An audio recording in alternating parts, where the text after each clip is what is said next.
Good evening everyone. Good evening ma'am.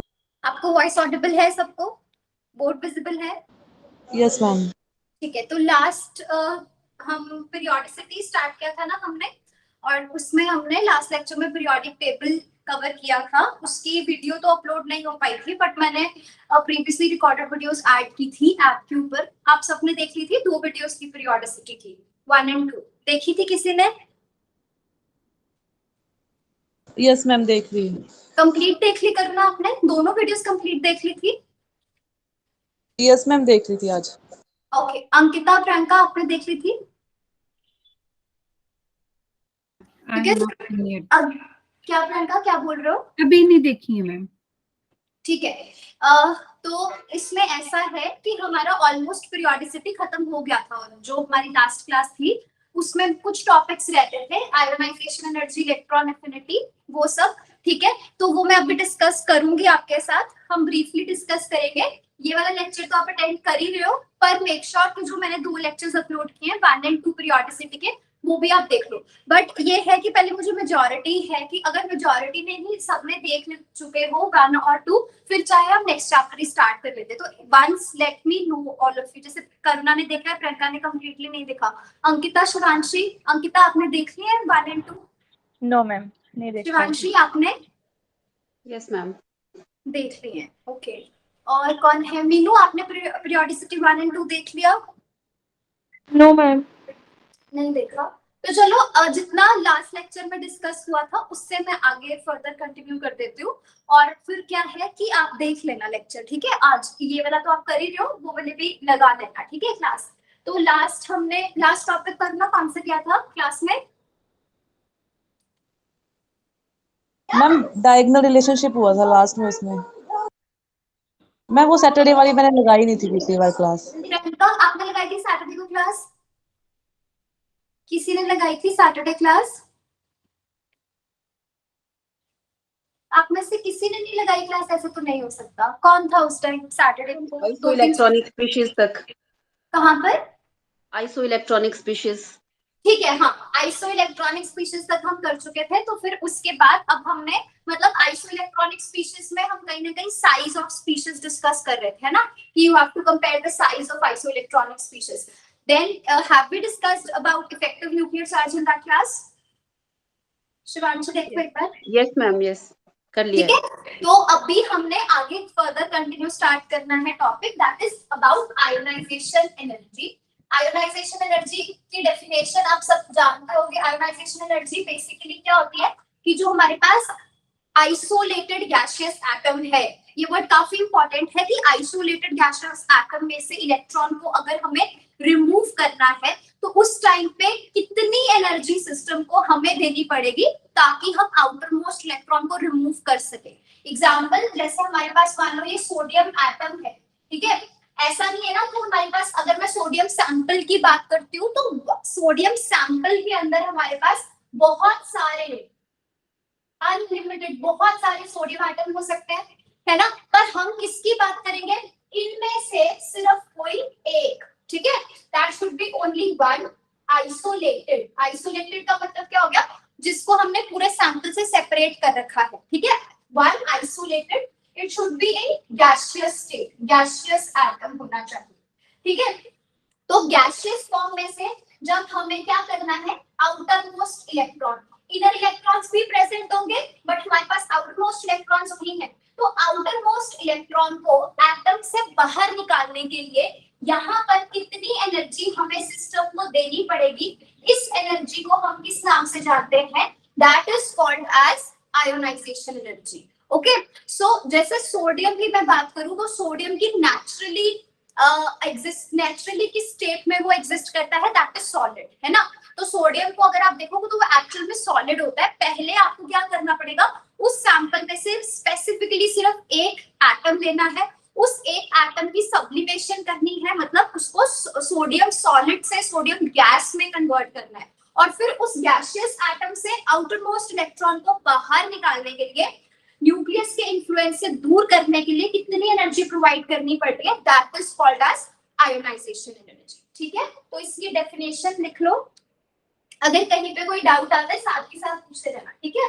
So what is ionization energy? It is the energy that is required to remove outermost electron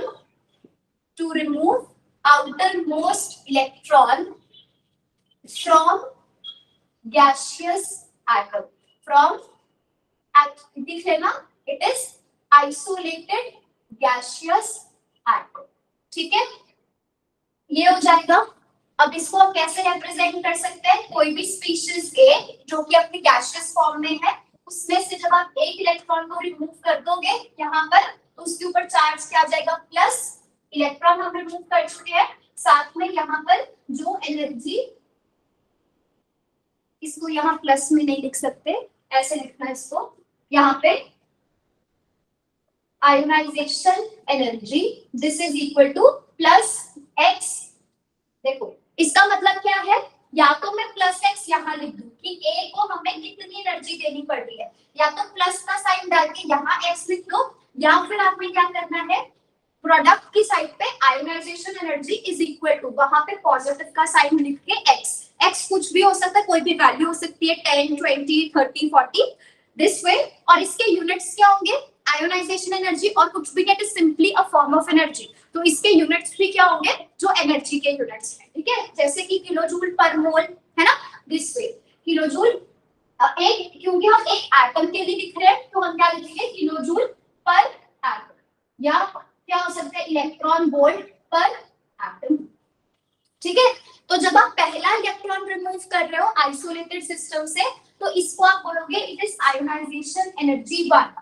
और अगर हम इसमें से second electron remove करेंगे तो वो क्या हो जाएगा?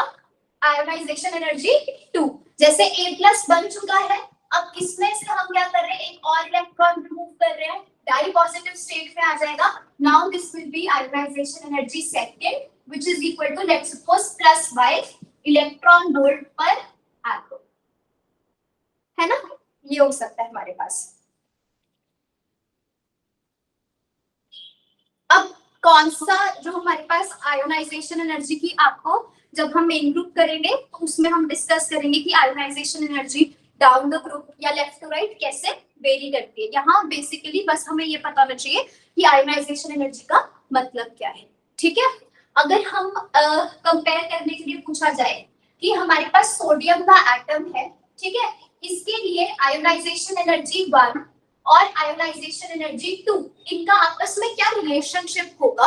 मतलब कि क्या आयोनाइजेशन एनर्जी 1 ज्यादा होगी आयोनाइजेशन एनर्जी 2 से, या आयोनाइजेशन एनर्जी 1 कम होगी आयोनाइजेशन एनर्जी 2 से, या दोनों की वैल्यूज सेम हो? तो वो हम फाइंड कर सकते हैं. किसी को आइडिया है इसके बारे में? तो ये हमारा कॉन्सेप्ट कहाँ से आएगा? Electronic configuration, stable electronic configuration से. तो हम बात किसकी कर रहे हैं? सोडियम एटम की. सोडियम एटम से जब आप पहला इलेक्ट्रॉन रिमूव करोगे तो उससे हमारे पास सोडियम यूनिपॉजिटिव स्टेट में आएगा. इसके लिए हमारे पास लेट्स सपोज आयोनाइजेशन एनर्जी 1 जो लगी है दैट इज x यूनिट्स. ठीक है, सोडियम की इलेक्ट्रॉनिक कॉन्फ़िगरेशन क्या है हमारे पास? Neon 3s1. इसके बाद एक इलेक्ट्रॉन रिमूव करने के बाद क्या हो जाएगी? Neon 3s0. तो ये हमारे पास क्या है? नोबल गैस इलेक्ट्रॉनिक कॉन्फ़िगरेशन बन रही है. तो जब आप सोडियम से सोडियम प्लस जा रहे हो, नोबल गैस कॉन्फ़िगरेशन कैसी होती है? इट इज हाईली स्टेबल, है ना. तो अब हमें पता है कि सिस्टम कहां से कहां जा रहा है? अनस्टेबिलिटी से स्टेबिलिटी की तरफ शिफ्ट हो रहा है. तो ऑब्वियसली इस फॉरवर्ड डायरेक्शन जो है, फॉरवर्ड डायरेक्शन में रिएक्शन जल्दी प्रोसीड होगी, आसानी से प्रोसीड होगी, क्योंकि प्रोडक्ट्स हमारे ज्यादा स्टेबल बन रहे हैं. ठीक है, पर अगर हम इसकी सेकंड आयोनाइजेशन एनर्जी की बात करते हैं, that is like sodium in second ionisation energy क्या हो जाएगी? सोडियम प्लस में से फिर से हम एक इलेक्ट्रॉन रिमूव करने जा रहे हैं, तब ये बन जाएगा आपका आयोनाइजेशन एनर्जी 2. ठीक है, तो यहाँ हमारे पास क्या हो जाएगा? सोडियम प्लस क्या है? This is already a noble gas electronic configuration. This is highly stable. अब इस सिस्टम को छेड़ना आसान नहीं रहेगा ना, क्योंकि ये पहले से ही स्टेबल है. तो स्टेबल में से आप स्टेबल सिस्टम में से इलेक्ट्रॉन को रिमूव करना मुश्किल हो जाएगा. तो इस टाइम पे हमें और ज्यादा एनर्जी सिस्टम को देनी पड़ेगी ताकि इलेक्ट्रॉन हम रिमूव कर सके. तो यहाँ हमारे पास जो आयोनाइजेशन एनर्जी है दैट इज इक्वल टू 1।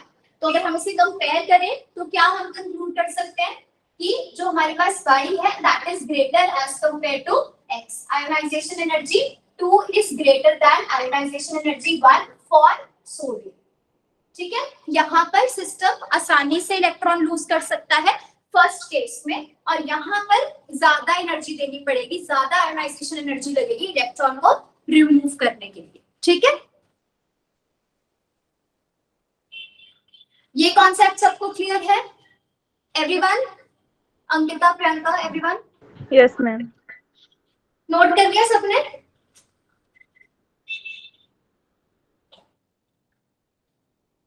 ठीक है, नेक्स्ट हम इसमें करेंगे regarding electron affinity. Next topic लिख लो, इलेक्ट्रॉन एफिनिटी। इलेक्ट्रॉन एफिनिटी एक तरह से क्या हो जाएगा, it will be opposite of the ionisation energy. ठीक है, आयोनाइजेशन एनर्जी में हम इलेक्ट्रॉन को रिमूव करते थे एटम में से, इलेक्ट्रॉन एफिनिटी के केस में हम इलेक्ट्रॉन को सिस्टम में ऐड करेंगे, एटम के अंदर इलेक्ट्रॉन ऐड किया जाएगा। तो वहां इलेक्ट्रॉन को न्यूक्लियस से दूर लेकर जा रहे थे। आयोनाइजेशन एनर्जी के केस में इलेक्ट्रॉन को एटम से बाहर निकालना है, न्यूक्लियस से दूर लेकर जाना है, तो आपको एनर्जी देनी पड़ेगी, है ना, सिस्टम को। यहाँ हम इलेक्ट्रॉन को ऐड कर रहे हैं, वो न्यूक्लियस के पास जाएगा, अट्रैक्शंस बढ़ेगी, स्टेबिलिटी आएगी सिस्टम में। तो यहाँ इस केस में energy will be released, not required. ठीक है, तो क्या हो जाएगा हमारे पास electron affinity, it is the energy which is released, the energy which is released when an electron is added to isolated gaseous atom। ठीक है, तो A में जब हम एक इलेक्ट्रॉन ऐड करते हैं तो हमारे पास A नेगेटिव। ठीक है, इस टाइम पे क्या होगा, यहाँ A में न्यूक्लियस प्रेजेंट है, आप इलेक्ट्रॉन को इसके पास लेके जा रहे हो, तो यहाँ पे माइनस और प्लस के बीच में अट्रैक्शंस बढ़ जाएगी। अट्रैक्शंस बढ़ेगी तो सिस्टम स्टेबिलिटी की तरफ शिफ्ट हो रहा है, एनर्जी कम हो जाएगी। कम होने का मतलब इस सिस्टम ने कोई ना कोई एनर्जी रिलीज कर दी है, वो जो ये एनर्जी यहाँ पे रिलीज करता है उसको हम ऐसे लिख सकते हैं प्लस सम एनर्जी, या फिर आप उसको कैसे लिख सकते हो, A negative and electron affinity 1 is equal to, ये क्या है, एनर्जी रिलीज्ड है तो इसका साइन माइनस होगा, है ना, that is equal to -x units. या तो मतलब यहाँ पे ऐसे लिख दो कि +x यूनिट्स, या तो A नेगेटिव प्लस x लिखना है, इसका मतलब एनर्जी रिलीज हो रही है, A नेगेटिव बन रहा है और साथ में x यूनिट्स एनर्जी रिलीज हो रही है। और अगर आपको इलेक्ट्रॉन एफिनिटी के फॉर्म में लिखना है तो हम लिखेंगे electron affinity 1 is equal to -x units. ये पॉइंट क्लियर है सबको? दैट मींस अगर हम क्लोरीन में एक इलेक्ट्रॉन ऐड कर रहे हैं, Cl नेगेटिव बन रहा है, तो या तो आप इसको लिखो 1225 kilo electron volt per atom. इसका मतलब क्या है कि 25 यूनिट्स एनर्जी के रिलीज हो रहे हैं। दूसरा वे रिप्रेजेंटेशन का क्या होगा, chlorine plus electron will form chloride ion. ठीक है, कॉमा या electron affinities -25 electron volt per atom, kilo electron volt per atom. तो this and this it means one and the same thing, representation is different. अगर आपसे कोई पूछे कि कितना एनर्जी रिलीज हुआ तो आप बोलोगे 25 यूनिट्स रिलीज हुई। इलेक्ट्रॉन एफिनिटी कितनी है वो भी सेम है, 25 यूनिट्स। क्लियर है सबको?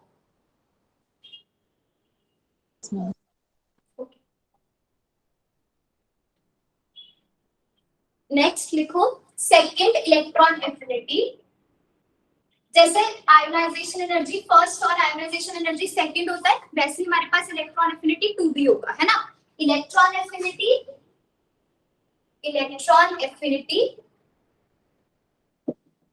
Second is always energy required.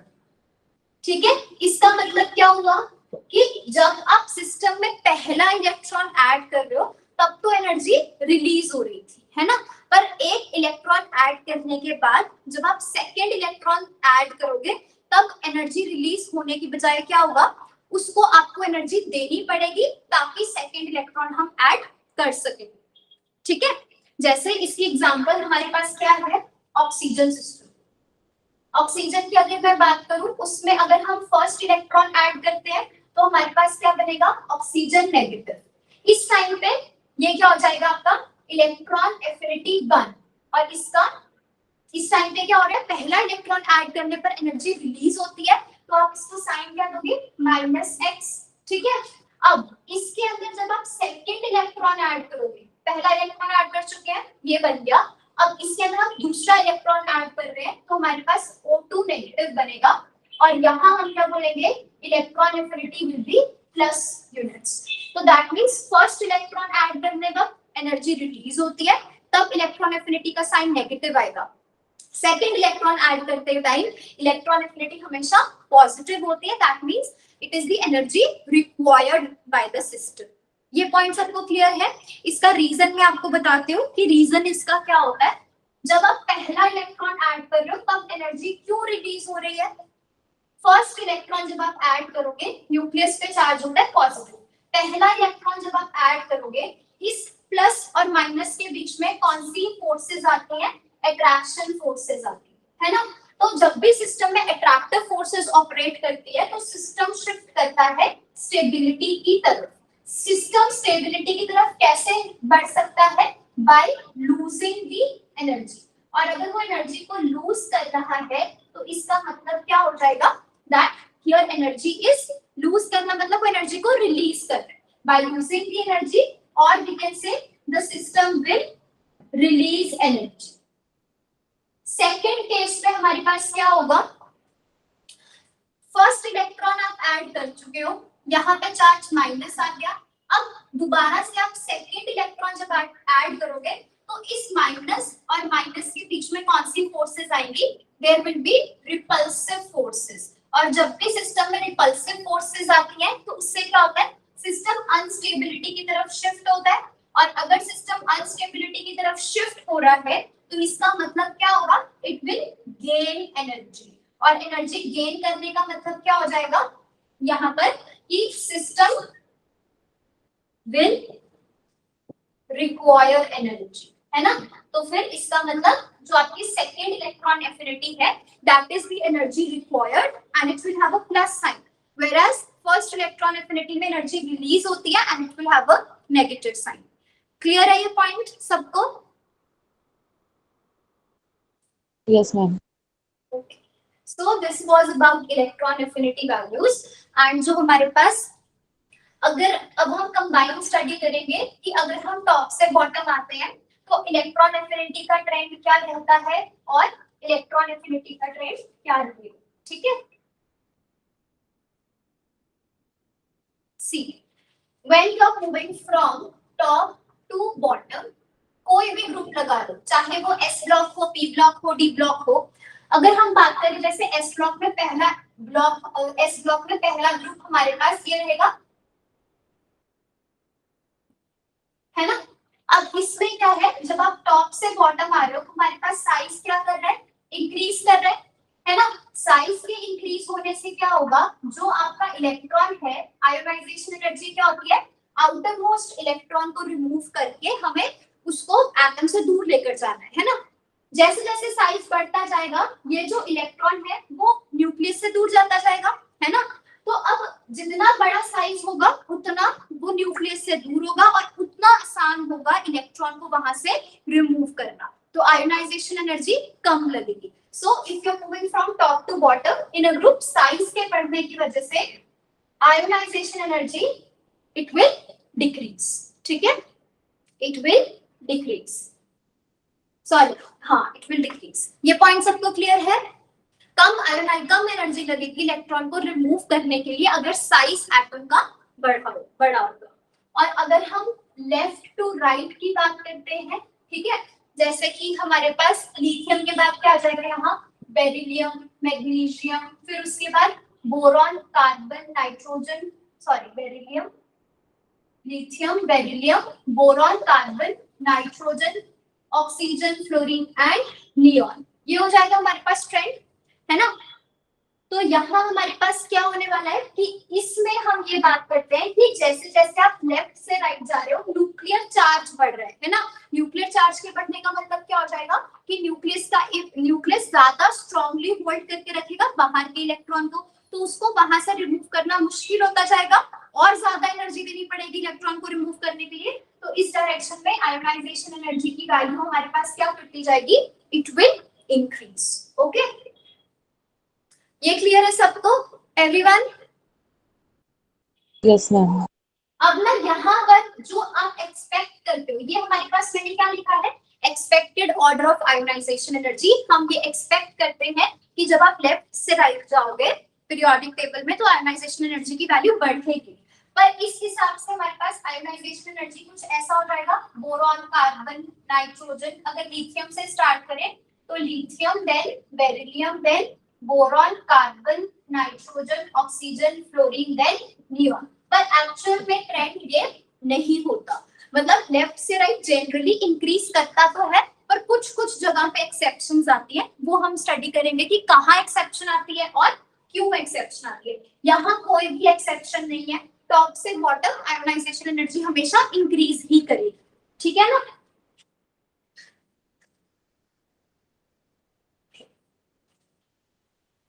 अब इसका ट्रेंड ऐसा क्यों नहीं है कि कंटिन्यूअसली इंक्रीज क्यों नहीं करता, उसका रीजन हमारे पास आएगा कहां से, स्टेबल इलेक्ट्रॉनिक कॉन्फ़िगरेशन से।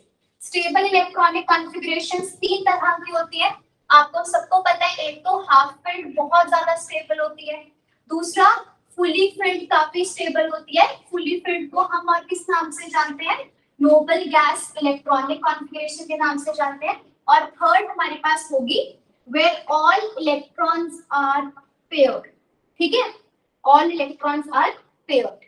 एग्जाम्पल हाफ फिल्ड की हमारे पास नाइट्रोजन हो जाएगी 2s2 सिस्टम 2p3, तो इसमें हमारे पास p ऑर्बिटल्स हाफ फिल होते हैं। It is very stable electronic configuration. Fully filled की हमारे पास नियॉन एग्जांपल हो सकती है 2s2 2p6, तो इसमें पूरा आपका ऑक्टेट कंप्लीट है, सारे इलेक्ट्रॉन्स 8 इलेक्ट्रॉन्स के 8 इलेक्ट्रॉन्स कंप्लीट है। ऑल द इलेक्ट्रॉन्स पेयर्ड होने का मतलब क्या है कि अभी ये कंप्लीटली फिल्ड नहीं है, जितना भी है उसमें कहीं पर भी अनपेयर्ड इलेक्ट्रॉन आपको नहीं मिलेगा। जैसे एग्जांपल इसका क्या होगा, बेरिलियम। बेरिलियम की इलेक्ट्रॉनिक कॉन्फ़िगरेशन होती है 1s2 2s2 2p0, यही होती है ना उसकी इलेक्ट्रॉनिक कॉन्फ़िगरेशन। तो 1s के दोनों इलेक्ट्रॉन्स पेयर्ड है, 2s में इलेक्ट्रॉन्स है तो वो भी पेयर्ड है, 2p तो खाली है। इसका मतलब जितने भी इलेक्ट्रॉन्स थे बेरिलियम के केस में वो सारे के सारे पेयर हैं, कोई भी इसमें अनपेयर्ड इलेक्ट्रॉन प्रेजेंट नहीं है। पर ना तो ये हाफ फिल्ड है ना ही ये फुली फिल्ड है ना, अलग इलेक्ट्रॉनिक कॉन्फ़िगरेशन है जिसमें सारे के सारे इलेक्ट्रॉन पेयर्ड है ना। ऐसी इलेक्ट्रॉनिक कॉन्फ़िगरेशंस को हम बोलते हैं कि here all the electrons are paired and such kind of electronic configuration is also very stable. Okay, अब तो इसमें क्या होता है हमारे पास, मैंने आपको बता दिया था कि स्टेबल इलेक्ट्रॉनिक कॉन्फ़िगरेशंस जो है उनकी आयोनाइजेशन एनर्जी की वैल्यू काफी हाई होती है, they have very high value of ionisation energy. इसका मतलब नाइट्रोजन का जितना हम एक्सपेक्ट करते हैं कि इतनी इसकी आयोनाइजेशन एनर्जी होनी चाहिए उससे कहीं ज्यादा ही होती है। क्यों ज्यादा होती है, क्योंकि इसकी इलेक्ट्रॉनिक कॉन्फ़िगरेशन काफी स्टेबल है।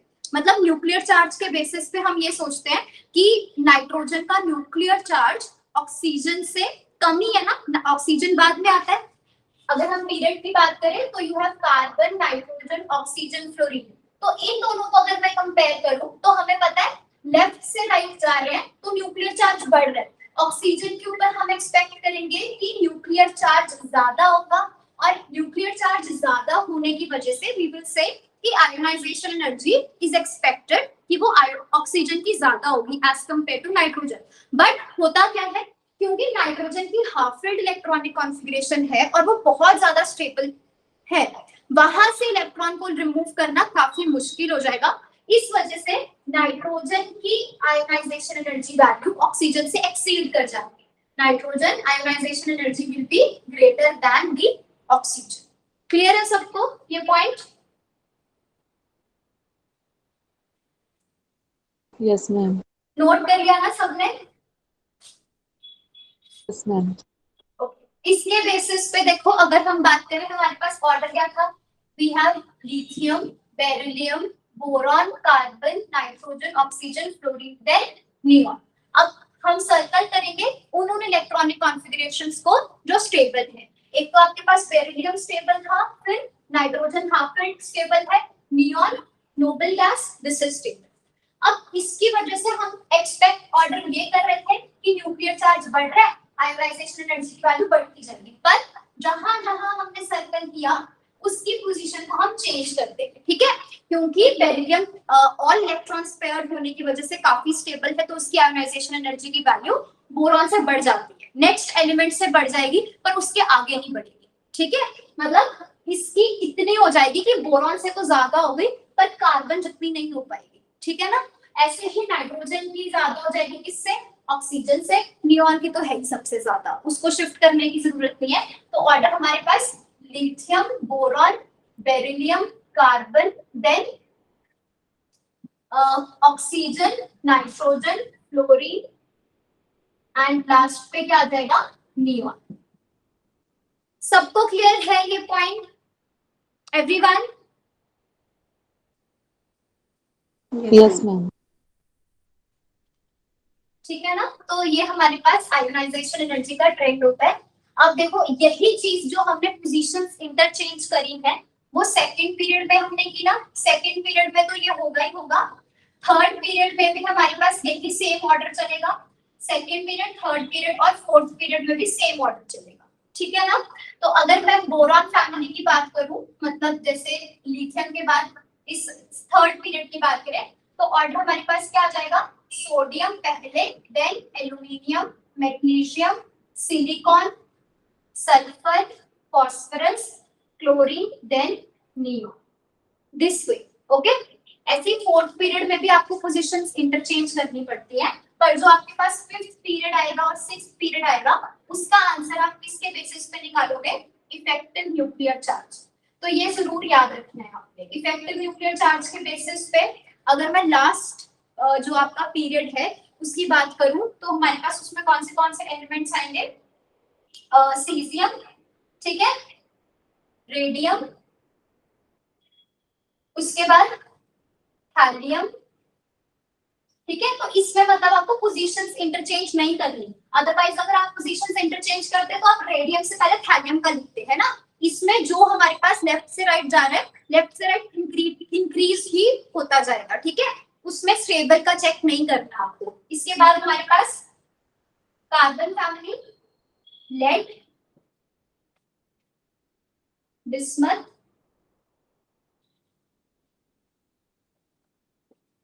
ठीक है, इस तरह से हो जाएगा। यहाँ इसके बाद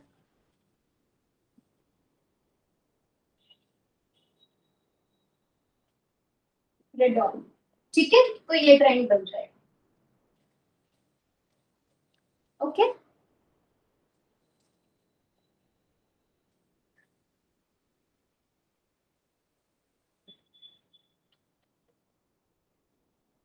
और इसके बाद हम इलेक्ट्रॉन एफिनिटी डिस्कस करेंगे। इस पॉइंट में किसी को कोई कंफ्यूजन तो नहीं है फिफ्थ पीरियड और सिक्स्थ पीरियड का? इसमें बस मैं आपको ये बोल रही हूँ कि जैसे हमने ये ऑर्डर लिखा था ना कि लेफ्ट से राइट कंटिन्यूअसली इंक्रीज ही करता जाएगा, कोई पोजीशन इंटरचेंज नहीं करी थी, है ना, ये हमने एक्सपेक्ट किया था, पर सेकंड पीरियड में एक्चुअल ऑर्डर ये आता है ना। पर हमारे पास फिफ्थ और सिक्स्थ पीरियड में पोजीशंस इंटरचेंज नहीं होती है, वहां पे लेफ्ट से राइट कंटिन्यूअसली इंक्रीज ही करता जाएगा। तो पहले आपके पास first group, second group, then 13 group, 14 group, 15, 16, 17 और ये 18, तो ऐसे कंटिन्यूअसली इंक्रीज करेगा। प्रियंका क्लियर है आपको? Anjali? Yes ma'am.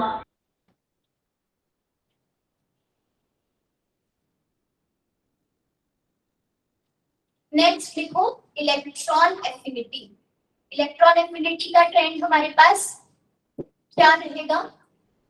Electron affinity मतलब आपको इलेक्ट्रॉन ऐड करना है और कितनी एनर्जी रिलीज होगी वो चेक करना है। तो जब हम लेफ्ट से राइट जाएंगे पीरियोडिक टेबल में, सबसे पहली चीज क्या होगी, जो हमारे पास इफेक्टिव न्यूक्लियर चार्ज है that will keep on increasing. Nuclear charge बढ़ेगा, पॉजिटिव चार्ज बढ़ेगा, तो वो बाहर से इलेक्ट्रॉन को उतना ज्यादा, उतनी फोर्स से अट्रैक्ट कर सकता है।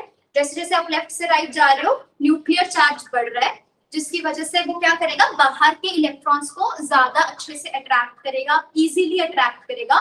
तो उसकी वजह से अट्रैक्शन ज्यादा तो स्टेबिलिटी ज्यादा और उतनी ज्यादा एनर्जी रिलीज होगी। तो लेफ्ट से राइट जाते जाते हमारे पास क्या आएगा, due to increase in effective nuclear charge the value of electron affinity will increase.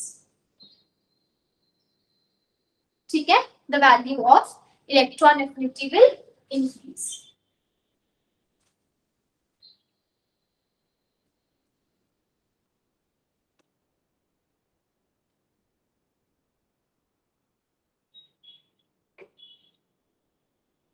और टॉप से बॉटम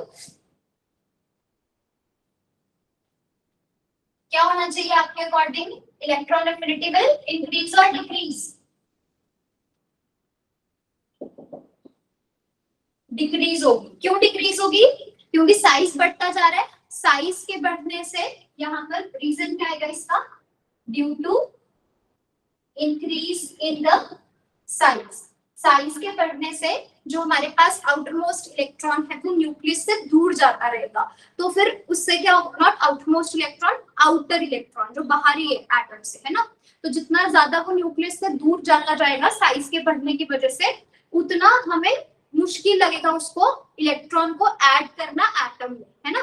तो फिर इलेक्ट्रॉन एफिनिटी की वैल्यू क्या करती रहेगी, डिक्रीज। ठीक है, तो एग्जांपल हम अगर फ्लोरीन, क्लोरीन, ब्रोमीन, आयोडीन की बात करें, फ्लोरीन का ऐसा सिस्टम है और आयोडीन का कुछ ऐसा सिस्टम है। तो यहाँ पर इलेक्ट्रॉन को ऐड करना आसान रहेगा या यहाँ इलेक्ट्रॉन को ऐड करना आसान रहेगा? छोटा एटम में क्या होगा, न्यूक्लियर चार्ज ज्यादा है ना, तो ये इलेक्ट्रॉन न्यूक्लियस के ज्यादा पास है, हम आसानी से उसको ऐड कर सकेंगे और जितना इजीली ये पॉसिबल है उतनी ज्यादा हमारे पास क्या हो जाएगी, इलेक्ट्रॉन एफिनिटी की वैल्यू। बिकॉज इलेक्ट्रॉन एफिनिटी क्या है, इलेक्ट्रॉन को ऐड करने के बाद कितनी एनर्जी रिलीज होती है, तो जितना इजीली आप उसको ऐड करोगे उतनी एनर्जी रिलीज हो जाएगी।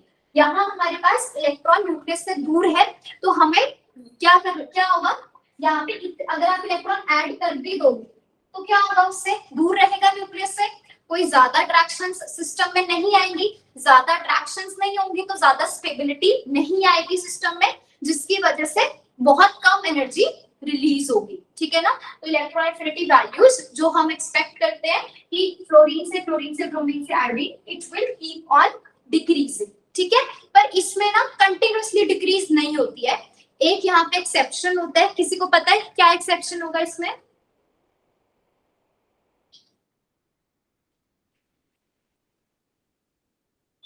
किसने देखा था पीरियोडिसिटी का लेक्चर करना? आपने देखा था, शिवांशी आपने भी देखा था ना, बताओ।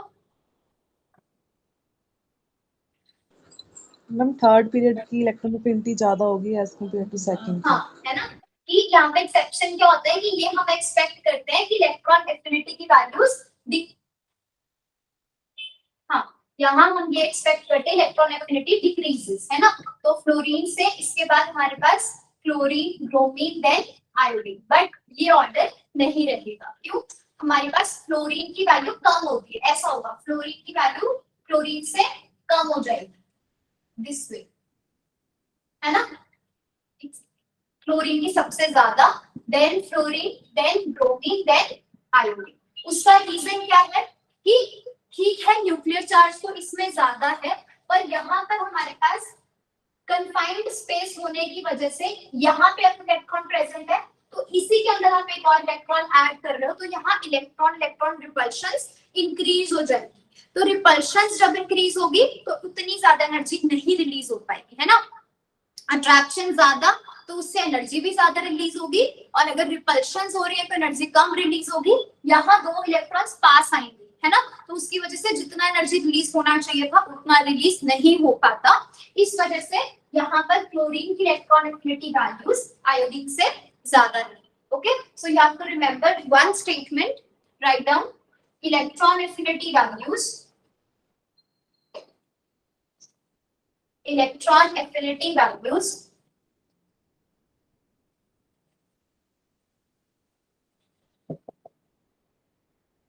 electron affinity will decrease from top to bottom, ठीक है, but electron affinity of third period is always greater than second period, ठीक है ना। तो जैसे हमारे पास ऑक्सीजन, सल्फर, सिलेनियम, टेलुरियम की बात करें तो ऑर्डर क्या आ जाएगा इलेक्ट्रॉन एफिनिटी का, पहले सल्फर फिर oxygen, sulphur oxygen selenium then tellurium, ठीक है। तो ये ओवरऑल ऑर्डर आ जाएगा हमारे पास इलेक्ट्रॉन एफिनिटी का।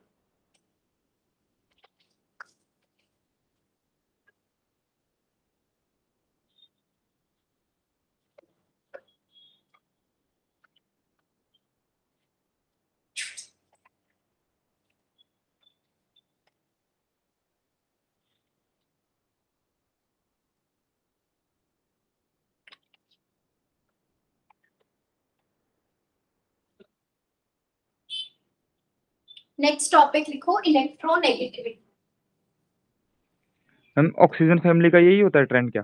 हाँ ये वाला, ये इलेक्ट्रोनेगेटिविटी नहीं है, इलेक्ट्रोनेगेटिविटी ऑक्सीजन की ज्यादा होती है, पर जो हमारे पास इलेक्ट्रॉन एफिनिटी की वैल्यूज हैं वो सल्फर की ज्यादा होगी ऑक्सीजन से, ठीक है। तो वो डिफरेंस है, इलेक्ट्रोनेगेटिव तो सबसे ज्यादा फ्लोरीन है, उसके बाद ऑक्सीजन ही है, बट यहाँ हम इलेक्ट्रॉन एफिनिटी की बात कर रहे हैं, ठीक है। मे बी ऑक्सीजन की सबसे लास्ट में आएगी। नहीं, ऑक्सीजन की लास्ट में नहीं होगी। मैम +2 की एनसीईआरटी में यही दिया है कि ऑक्सीजन सबसे लास्ट में होती है, वैल्यूज भी गिवन है। मैं चेक कर लूंगी, वैसे जितना मैंने देखा है बुक्स में ऑक्सीजन की यही आएगी बात, ठीक है, बट मैं चेक कर लूंगी एक बार। और हाइड्रोजन फैमिली का क्या दिया है, उसमें फ्लोरीन लास्ट पे है। नहीं नो मैम, उसमें तो क्लोरीन के बाद फ्लोरीन है। अच्छा वो यही है, और वो यही, मतलब हाँ। But in this case particularly oxygen family में ऑक्सीजन सबसे लास्ट है। और उसमें रीजन कुछ देखा आपने, क्या लिखा हुआ था? रीजन वही है मैम, इसमें small size, electron density high, electron electron repulsion वो। अच्छा, पर फिर भी मतलब वो ग्रुप ऐसा है कि इसमें ऑक्सीजन को लास्ट करेगा। चलो मैं चेक कर लूंगी। और नाइट्रोजन फैमिली का कुछ है गिवन उसमें? उसका तो गिवन नहीं है, नहीं मैम उसका नहीं है गिवन, उसकी तो वैसे ही 0 होती है मैम, नाइट्रोजन की तो 0 होती है इलेक्ट्रॉन एफिनिटी। हाँ वो हाफ फिल्ड कॉन्फ़िगरेशन की वजह से, बट फिर भी yes, मैं ma'am. चलो चेक कर लूंगी एक बार, ठीक है। Okay okay okay ma'am. ये रब कर दूं?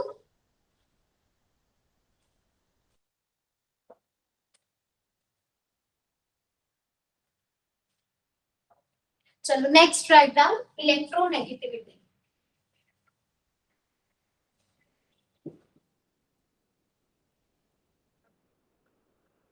क्या होगी इलेक्ट्रोनेगेटिविटी? इलेक्ट्रॉन एफिनिटी की अगर हम बात कर रहे हैं तो वो तो था कि आउटर मोस्ट इलेक्ट्रॉन को जब हम ऐड कर रहे हैं सिस्टम में तब कितनी एनर्जी रिलीज हो रही है, बट इलेक्ट्रोनेगेटिविटी हमेशा सिर्फ एटम से रिलेटेड नहीं होगी, वहां पे हम मॉलिक्यूल्स की बात करेंगे कि जब हमारे पास दो एटम्स आपस में कंबाइन करते हैं तो क्या बनता है, मॉलिक्यूल बनता है। अब इस मॉलिक्यूल में एटम ए और एटम बी इलेक्ट्रॉन्स शेयर कर रहे हैं, तो इलेक्ट्रोनेगेटिविटी ऑफ ए हमारे पास क्या हो जाएगा कि ए की कितनी पावर है कि वो इनके जो शेयरिंग के इलेक्ट्रॉन्स है उनको अपनी तरफ अट्रैक्ट कर सके। जितनी ज्यादा पावर से कोई स्पीशीज अपने शेयर वाले इलेक्ट्रॉन्स को, शेयर पेयर ऑफ इलेक्ट्रॉन्स को अपनी तरफ अट्रैक्ट करेगी, उतनी ज्यादा उसकी इलेक्ट्रोनेगेटिविटी की वैल्यू हो जाएगी, है ना।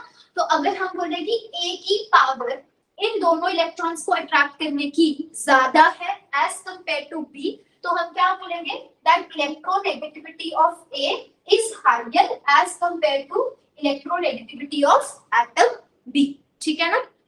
तो इसकी डेफिनेशन लिखो पहले, that it is defined as the ability of an atom to withdraw the shared pair of electrons electrons towards itself in a molecule. ठीक है, तो सिंपल एग्जांपल हाइड्रोजन फ्लोराइड में से हम क्या देखते हैं कि जो हमारे पास फ्लोरीन है उसकी टेंडेंसी इन इलेक्ट्रॉन्स को अपनी तरफ अट्रैक्ट करने की ज्यादा होगी, तो we will say that electronegativity of fluorine is higher as compared to electronegativity of hydrogen. Electronegativity का हमारे पास सिंबल क्या होता है? कार्ड। ओके,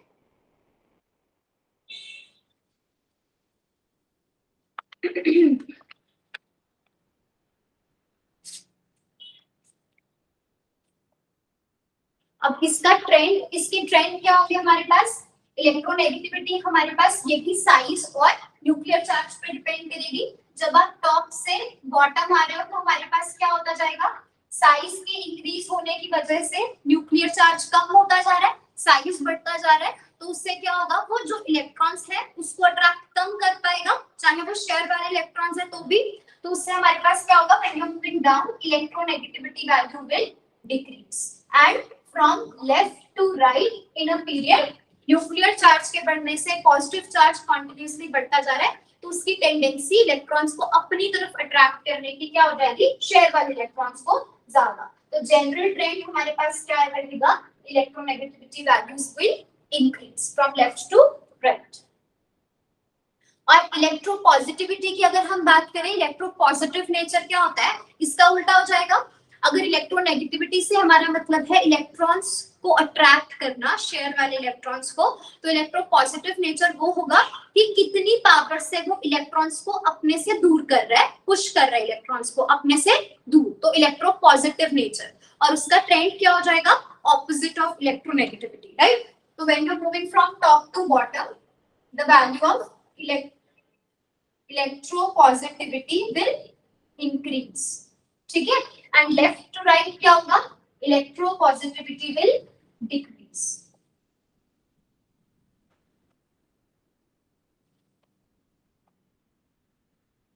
ओके,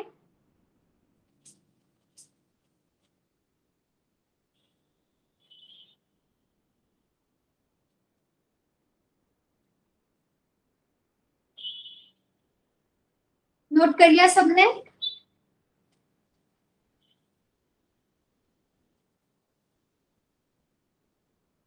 तो यहाँ हमारा चैप्टर फिनिश हो गया, ठीक है? बाकी के कुछ पॉइंट्स हैं जो हम पीरियोडिसिटी में पढ़ते हैं, जैसे कि डायगोनल रिलेशनशिप हो गया, ठीक है, एनॉमलस बिहेवियर हो गया, इनर्ट पेयर इफेक्ट हो गया। तो जैसे इनर्ट पेयर इफेक्ट की हम केमिकल बॉन्डिंग में डिस्कस करेंगे, ठीक है?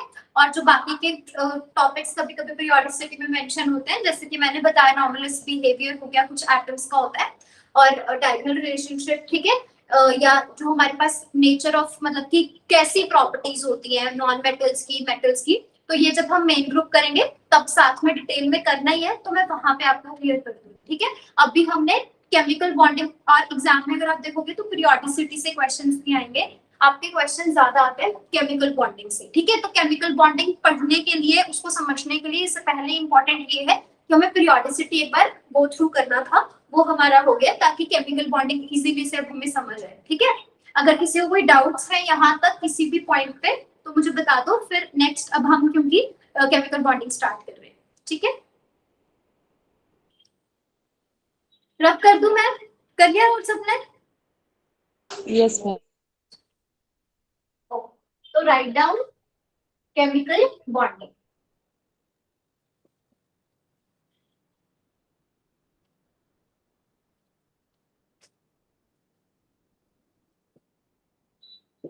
केमिकल बॉन्डिंग में सबसे पहले वर्ड जो हम सुन रहे हैं वो है बॉन्डिंग। बॉन्डिंग का मतलब it is something which is related with bond. तो सबसे पहले यहाँ हम डिफाइन करेंगे कि बॉन्ड क्या होता है। दो एटम्स के बीच में एक फोर्स ऑफ अट्रैक्शन प्रेजेंट होती है जो दोनों एटम्स को आपस में जोड़ के रखती है ना?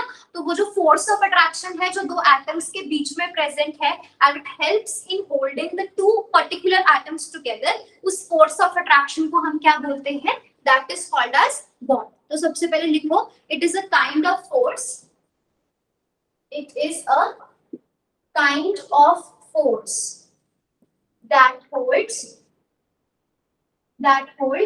two atoms together. That holds two atoms together. Now the question arises basically कि bonding होती ही क्यों है? Why does this bonding occurs? कोई reason? किस वजह से होती होगी बॉन्डिंग? हमारे पास मॉलिक्यूल्स में एटम्स कंबाइन ही क्यों करते हैं? एटम्स मॉलिक्यूल्स बनाते ही क्यों है? क्यों उनके बीच में बॉन्ड फॉर्मेशन होती है? ताकि सिस्टम में स्टेबिलिटी आ सके, है ना? So right down bond formation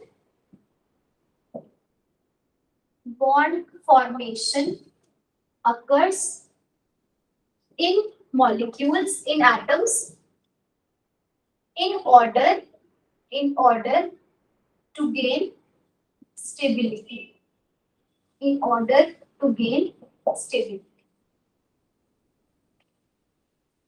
अब जैसे हमें ये पता होना चाहिए कि बॉन्ड किससे बनता है? शेयरिंग ऑफ इलेक्ट्रॉन से, है ना? Bond is form due to sharing of electrons. तो कितने मिनिमम इलेक्ट्रॉन्स दो एटम्स के बीच में प्रेजेंट होने चाहिए ताकि बॉन्ड बन सके? That will B 1 not 2. ऐसे लगता है ना कि 2 तो होने चाहिए तब जाके बॉन्ड बनता है, बट एक्चुअल में बॉन्ड के बीच में दो एटम्स के बीच में अगर एक भी इलेक्ट्रॉन वो शेयर कर रहे हैं, ए और बी दो एटम्स हैं, वो अगर एक भी इलेक्ट्रॉन शेयर कर रहे हैं तो तब भी बॉन्ड बनेगा. एग्जांपल इसकी कोई दे सकता है?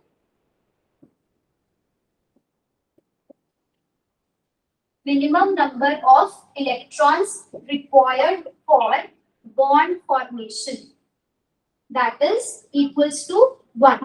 1 कैसे? हमने सबने ये मॉलिक्यूल देखा है H2 पॉजिटिव. H2 पॉजिटिव का मतलब क्या है? एक हाइड्रोजन एटम है जिसके पास ऑर्बिटल में एक इलेक्ट्रॉन था और दूसरा H प्लस होगा. H प्लस का मतलब इसकी ऑर्बिटल में कोई भी इलेक्ट्रॉन नहीं है. ये दोनों आपस में ऑर्बिटल्स की ओवरलैपिंग करेंगे और ये जो एक इलेक्ट्रॉन था अब वो दोनों एटम्स आपस में शेयर करेंगे और फिर इनमें बॉन्डिंग हो रही है ना? तो that means minimum number of electrons which will be required for bond formation, that will be only 1. Next we will discuss types of bond. Main दो टाइप के बॉन्ड जो है आप सब जानते हो कि कौन से होंगे? आयनिक और कोवैलेंट, है ना? Write down types of bond.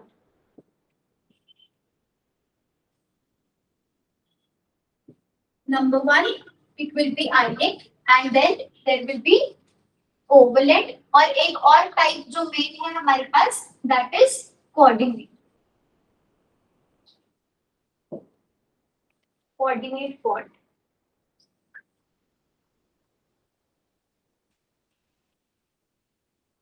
तो फटाफट से ब्रीफली इसके बारे में लिखते हैं. आयनिक बॉन्डिंग हमारे पास क्या होती है? Everyone knows ionic bond is formed by sharing of electron या transfer. It will be formed by transfer of electron from one atom to other atom, है ना? तो A atom इलेक्ट्रॉन को completely lose कर देगा और जो आपका दूसरा एटम है वो इस इलेक्ट्रॉन को कंप्लीटली एक्सेप्ट करेगा. एग्जांपल हमारे सबको जानते हैं, इसकी एग्जांपल हमारे पास सोडियम क्लोराइड. तो सोडियम जो इलेक्ट्रॉन लूज करता है, क्लोरीन एटम उस इलेक्ट्रॉन को एक्सेप्ट करके क्लोराइड आयन बनाता है. फिर इन दोनों आयंस के बीच में जो फोर्स ऑफ अट्रैक्शन प्रेजेंट होता है जो इन दोनों को आपस में जोड़ के रखता है, that is basically electrostatic force of attraction and that is called as ionic bond, है ना? और कोवैलेंट बॉन्ड कैसे बनता है? It is formed by sharing of two electrons. Sharing of electrons between two atoms. Sharing of electrons between two atoms, है ना? तो जैसे हमारे पास एग्जांपल हाइड्रोजन H2, इसके पास भी एक इलेक्ट्रॉन था ऑर्बिटल में, इसकी ऑर्बिटल में भी एक इलेक्ट्रॉन था. दोनों की ऑर्बिटल्स आपस में ओवरलैप करेंगे और फिर ये दो इलेक्ट्रॉन्स को शेयर करके बॉन्ड बनता है. तो that is your covalent bond. Coordinate bond कैसे बनता है? It is also formed by sharing of electrons, but इसमें डिफरेंस क्या आएगा कोवैलेंट बॉन्ड से? जो दो एटम्स हैं उनमें से एक के पास तो इलेक्ट्रॉन्स होंगे, 2 इलेक्ट्रॉन डोनर होगा, और दूसरे के पास वेकेंट ऑर्बिटल होगी, है ना। इसमें क्या था, दोनों के पास एक एक इलेक्ट्रॉन था, सेम नंबर ऑफ इलेक्ट्रॉन्स थे दोनों के पास और वो शेयर कर रहे थे। पर कोऑर्डिनेट बॉन्ड में हमारे पास क्या रहने वाला है कि इस टाइम पे सिर्फ ए ही इलेक्ट्रॉन्स देगा, पर ऐसा नहीं कि उसने वो दोनों इलेक्ट्रॉन्स लूज कर दिए, अल्टीमेटली वो क्या कर रहे हैं, उन दो इलेक्ट्रॉन्स को शेयर भी कर रहे हैं। तो ऐसा बॉन्ड जिसमें शेयरिंग तो हो रही है इलेक्ट्रॉन्स की, बट सिर्फ एक ही एटम इलेक्ट्रॉन्स दे रहा है शेयरिंग के लिए और दूसरा कोई कंट्रीब्यूशन नहीं कर रहा, ऐसी बॉन्डिंग को हम कोऑर्डिनेट बॉन्ड बोलेंगे। It is also called as coordinate covalent bond, है ना। एट द एंड ए और बी में दो इलेक्ट्रॉन्स की शेयरिंग ही होगी, जैसे इसमें और ये बिल्कुल वैसे। एग्जांपल इसका हमारे पास क्या रहेगा, मैं इस साइड पे लिख दूं एग्जांपल, ये नोट कर लिया सबने? Yes ma'am. इसका एग्जांपल हमारे पास हो सकता है, क्लासिक एग्जांपल्स जो आपको मिलते हैं, ये अमोनिया का बोरॉन ट्राइक्लोराइड के साथ। तो अमोनिया में नाइट्रोजन एटम के पास इलेक्ट्रॉन्स हैं लोन पेयर और बोरॉन के पास कोई भी इलेक्ट्रॉन प्रेजेंट नहीं है, it is having a vacant orbital. तो अमोनिया क्या करता है, अपने इलेक्ट्रॉन्स बोरॉन की वेकेंट ऑर्बिटल में डोनेट करेगा, बट वो कंप्लीटली इलेक्ट्रॉन्स को लूज भी नहीं करता। अल्टीमेटली ये दोनों क्या करेंगे, ये इलेक्ट्रॉन्स को शेयर करेंगे। इसको हम ऐसे रिप्रेजेंट कर सकते हैं कि electrons are given from nitrogen in the vacant orbital of boron. या तो ऐसे रिप्रेजेंट करो तब भी कोऑर्डिनेट बॉन्ड, या ऐसे रिप्रेजेंट कर रहे हो तो भी गलत नहीं, ठीक है।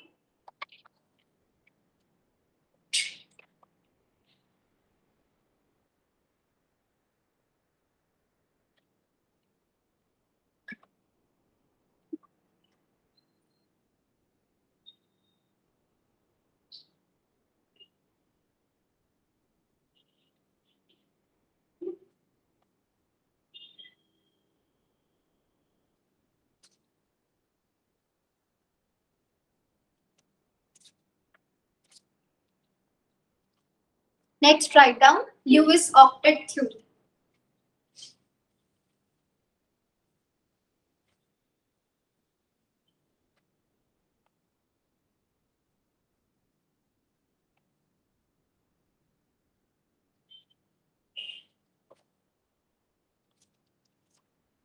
Write down Lewis octet theory. तो इस थ्योरी के अकॉर्डिंग ये थ्योरी क्या बताती है बेसिकली कि एटम्स क्यों कंबाइन करके मॉलिक्यूल्स बनाते हैं। तो ल्यूइस के according atoms they do combine to form molecules why in order to complete their octet, है ना। जैसे हमारे पास नाइट्रोजन है, नाइट्रोजन के पास कितने इलेक्ट्रॉन्स हैं, उसकी electronic configuration outer most 2s2 2p3, तो 2 + 3 it means it has 5 electrons. अब ऑक्टेट कब कंप्लीट होती है, जब 8 इलेक्ट्रॉन्स पूरे हो जाएंगे। तो नाइट्रोजन क्या करेगा, 3 इलेक्ट्रॉन्स कहीं से भी गेन करके क्या बनाएगा, ताकि उसके बैलेंस में कितने हो जाए, 5 तो उसके पास है, it will gain 3 more electrons to complete its octet. Octet complete होने से क्या होगा, जैसे हम देखते हैं नोबल गैसेस की अगर हम बात करें, नियॉन, आर्गन, क्रिप्टॉन, ज़ीनॉन, ये सारी काफी स्टेबल होती हैं, इनर्ट होती हैं। क्यों, हमने यहाँ पे ल्यूइस ने ऑब्जर्व किया कि जितने भी नोबल गैसेस हैं they were very stable, why, because उन सबकी ऑक्टेट कंप्लीट थी। तो उसने ये कंक्लूड किया कि जो एटम्स हैं वो जब कंबाइन करते हैं तो उसने ऑब्जर्व किया कि उनकी भी ऑक्टेट उससे कंबाइन करके कंप्लीट हो जाती है, ताकि ऑक्टेट जैसे ही कंप्लीट होगी सिस्टम स्टेबल हो जाएगा। तो एटम्स, उसने कंक्लूड किया कि एटम्स इसलिए कंबाइन करते हैं ताकि उनकी ऑक्टेट कंप्लीट हो सके, ऑक्टेट कंप्लीट होने से वो ज्यादा स्टेबल हो जाएगी, है ना। तो right down, according to this theory, according to this theory,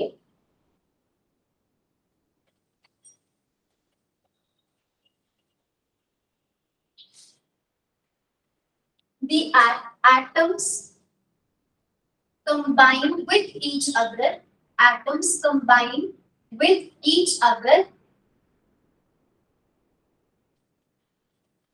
in order to complete their octet, in order to complete their octet. ठीक है? In order to complete their octet,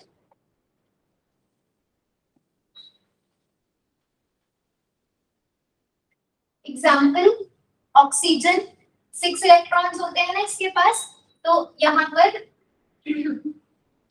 इसकी इलेक्ट्रॉनिक कॉन्फ़िगरेशन हमारे पास क्या हो जाएगी? इट इज 2s2 2p4 this way. It has to gain 2 more electrons. कैसे गेन कर सकते हैं? जैसे हमारे पास एग्जांपल है water.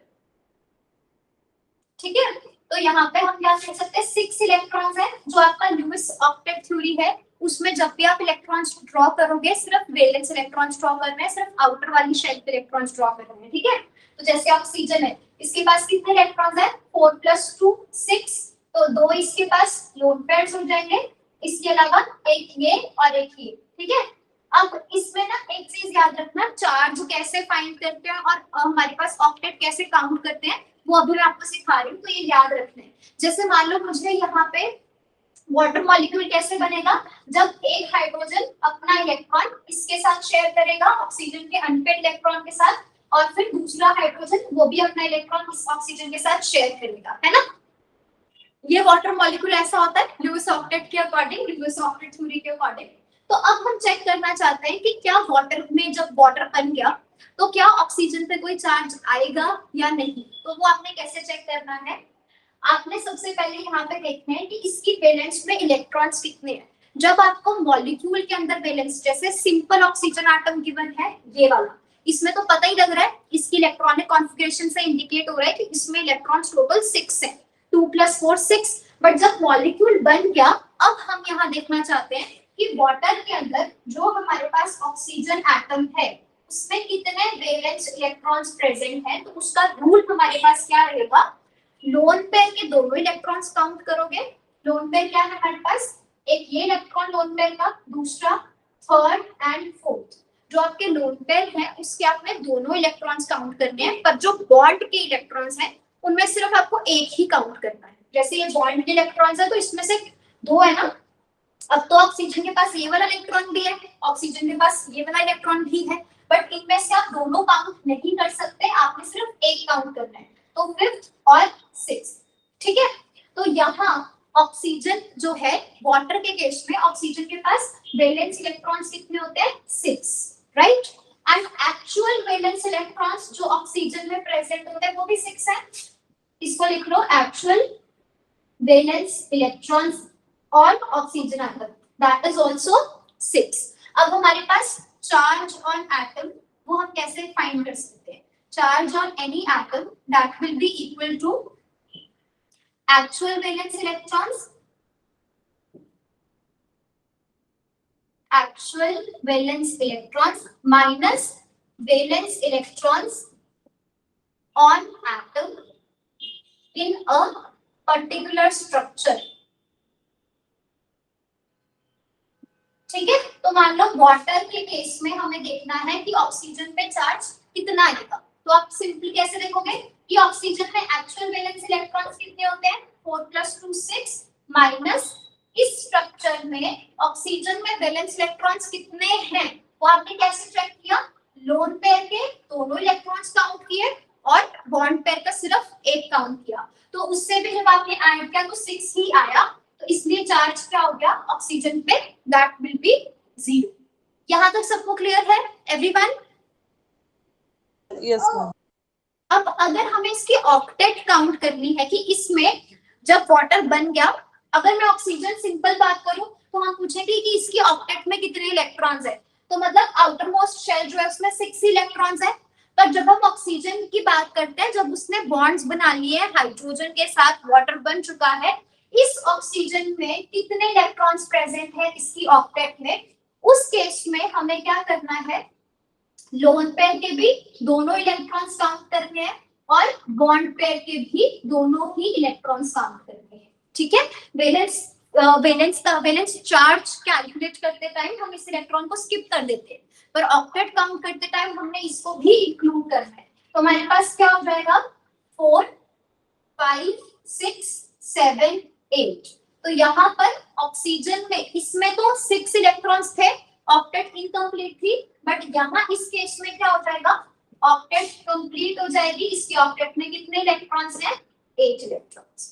So you should know कि हम कैसे चार्ज फाइंड करते हैं और कैसे हम ऑक्टेट फाइंड करते हैं। ऑक्टेट के केस में you have to include both electrons of lone pair and both electrons of bond pair. Clear है सबको, एवरीवन? Yes ma'am. ठीक है, तो इसी वजह से बस लुईस ने क्या बोला था कि हाँ ऑक्टेट पूरे करने के लिए बॉन्ड्स बनते हैं। और एग्जांपल इसकी क्या हो सकती है, वी कैन से अमोनिया, है ना, अमोनियम आयन, बोरॉन ट्राइफ्लो, नहीं बोरॉन ट्राइफ्लोराइड नहीं है ना, yes you can have BF4 tetrafluoroborate ion, tetrafluoroborate ion, methane इसका एग्जांपल हो सकता है। ठीक है, दिस वे। तो इन सब में हमारे पास क्या हो रहा है, ऑक्टेट कंप्लीट हो गया।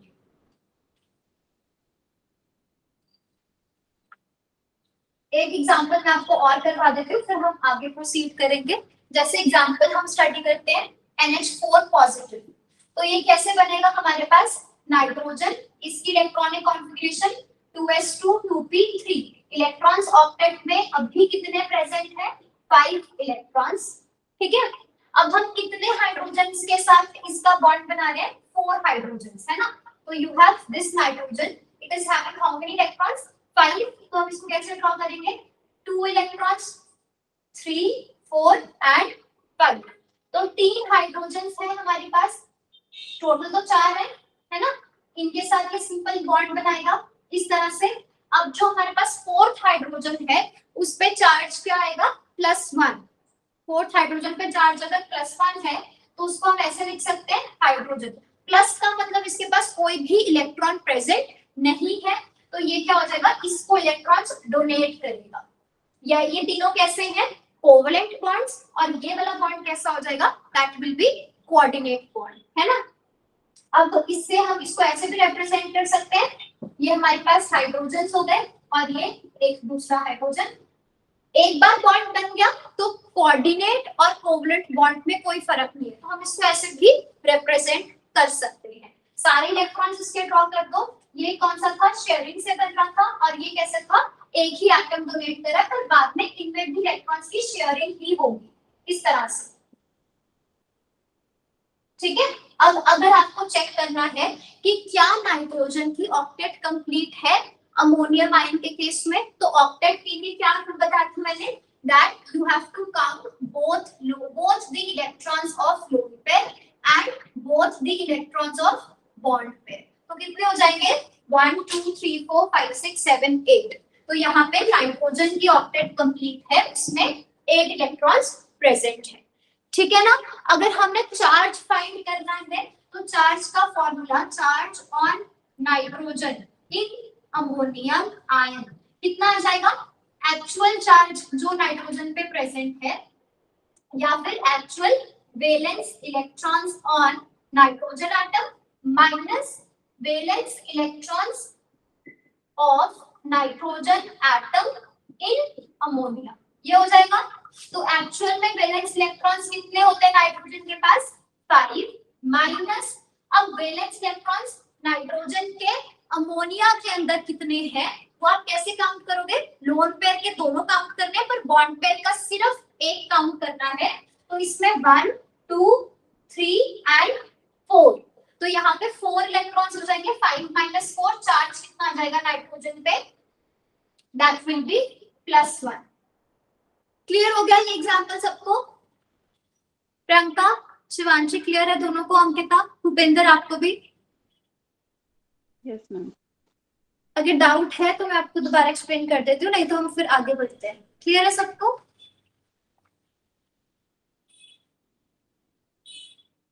Yes ma'am. नेक्स्ट हम लिखेंगे limitations of Lewis octet theory.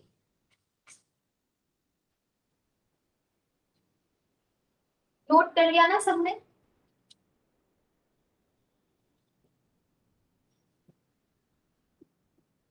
limitations of Lewis octet theory.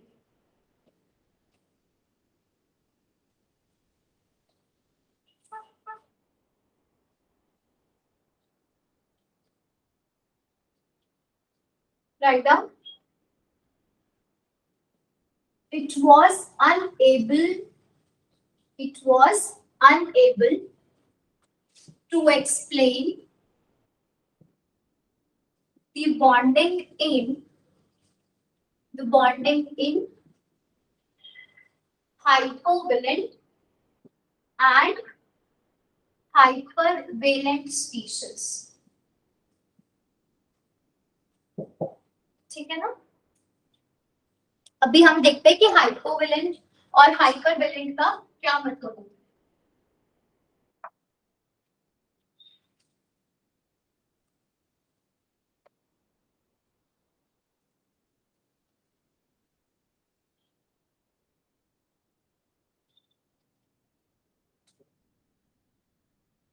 हाइपोवेलेंट का मतलब हमारे पास हो जाएगा लेस देन 8 इलेक्ट्रॉन्स, ठीक है.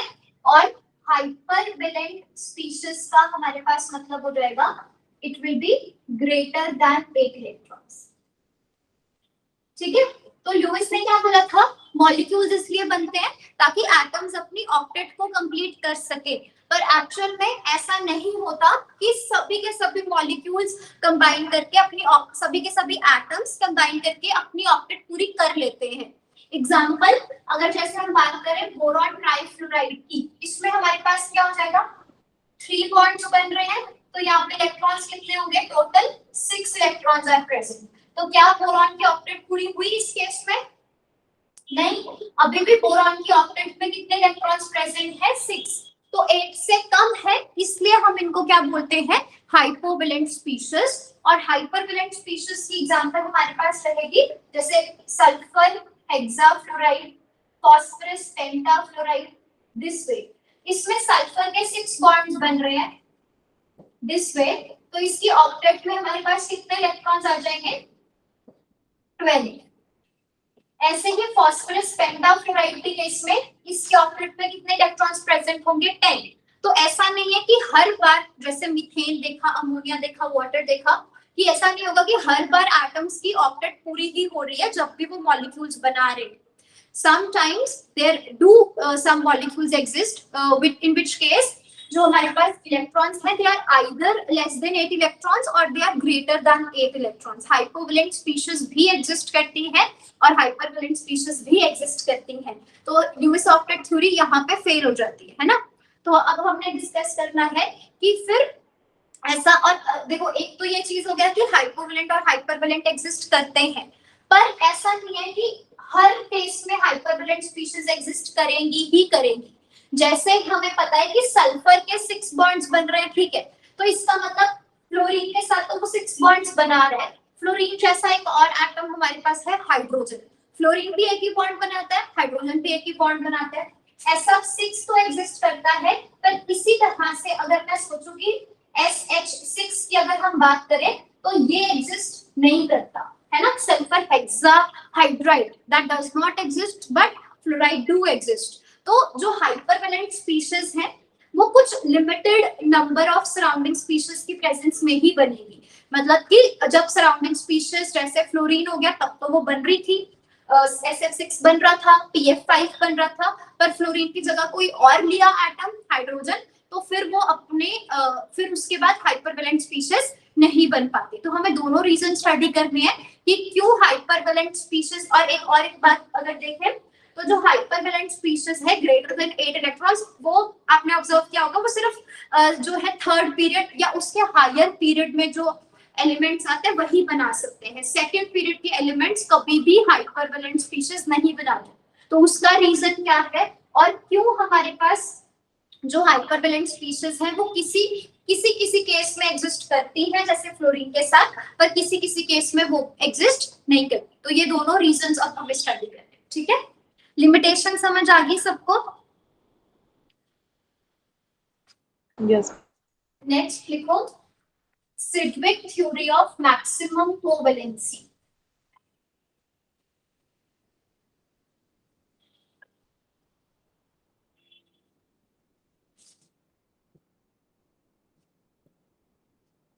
Sedgwick theory of maximum covalency.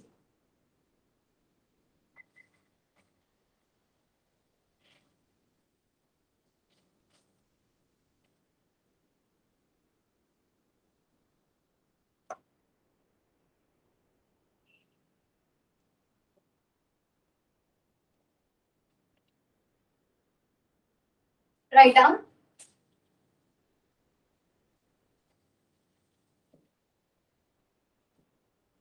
According to Sedgwick,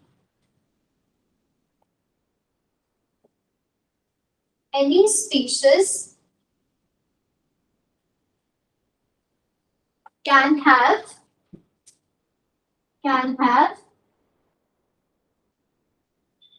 more than 8 electrons, can have more than 8 electrons if it follows two conditions. If it follows two conditions. Number one, the system should have vacant d orbital. The system should have vacant d orbital. Second, energy gap in between the participating orbitals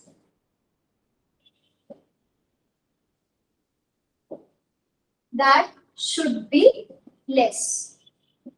okay तो ये दो conditions हैं. तो अगर ये दोनों conditions follow होती है तभी हाइपरवेलेंट स्पीशीज बन सकती है, अदरवाइज हाइपरवेलेंट स्पीशीज बन ही नहीं सकते. ठीक है ना. तो ये मैं आपको भी डिटेल में एक्सप्लेन करती हूँ कि इसका मतलब क्या है. एक बार आप लिख लो. तो फर्स्ट स्टेटमेंट हमारे पास क्या कहता है, system should have vacant d orbitals. Like for example अगर हम अमोनिया नाइट्रोजन फैमिली की बात करें तो नाइट्रोजन सेकंड पीरियड का एलिमेंट है.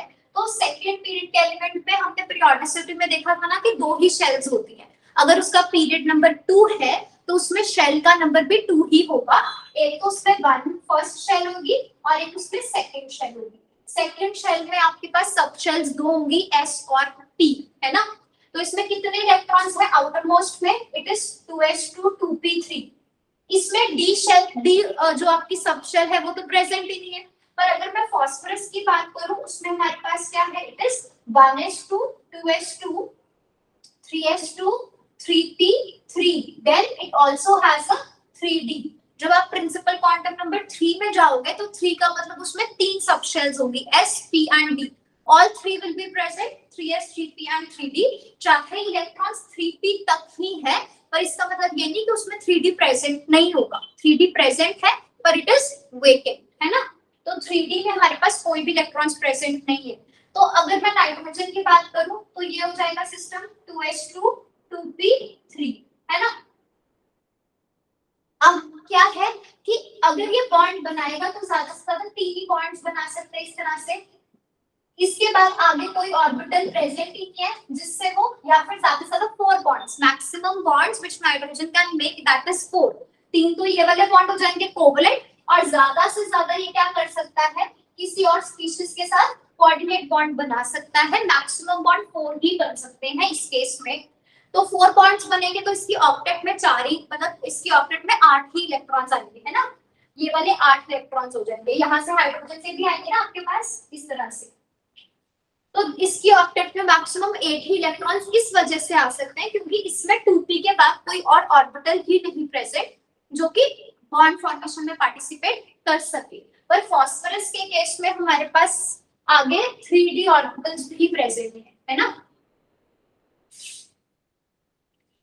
तो अगर हम बात करें फास्फोरस पेंटाफ्लोराइड, वो किससे बना हुआ होगा, 3s में 2 इलेक्ट्रॉन्स होते हैं फास्फोरस के, 3p में 3 और 3d वेकेंट. तो phosphorus has 2 electrons in 3s 3p and then you have vacant 3d orbitals. तो अगर हमें pf3 बनाना है, पहले हम pf3 की बात करते हैं, तो वो तो इजीली बन सकता है. यहाँ 3 फ्लोरीन्स लेके सबके पास क्या है, यहाँ पे इलेक्ट्रॉन्स प्रेजेंट है, इनकी ओवरलैपिंग हो जाएगी तो ये हमारे पास PF3 बन जाएगा। मान लो हमें क्या बनाना है, फास्फोरस पेंटाफ्लोराइड। अब उसमें क्या हो जाएगा, उसके लिए पहले तो आपको इलेक्ट्रॉन्स को अनपेयर करना पड़ेगा। तो ये जो इलेक्ट्रॉन 3s में प्रेजेंट था वो एक्साइट करके कहाँ चला जाएगा, 3d ऑर्बिटल्स में।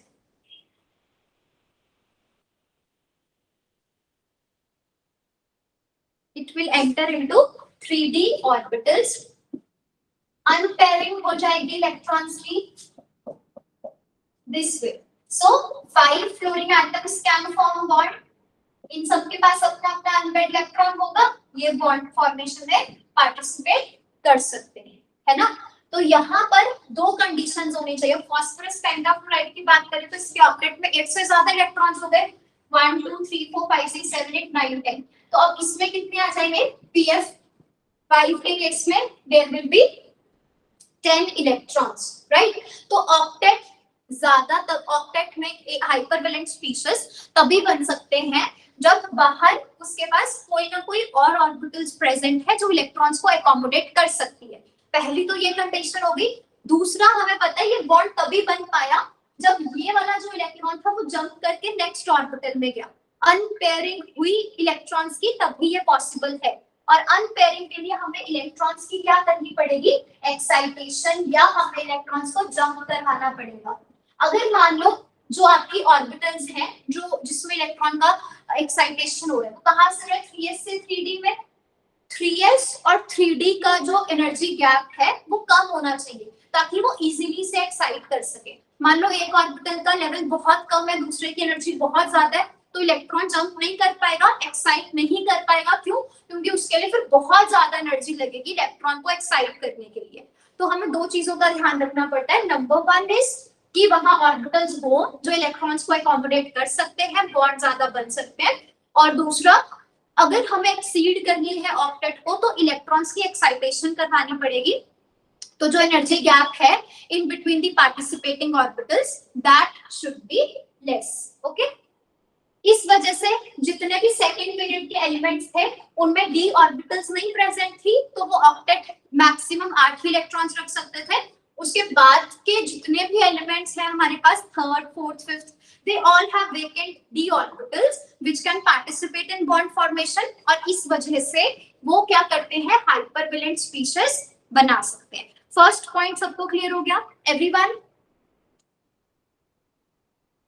Yes ma'am. ओके,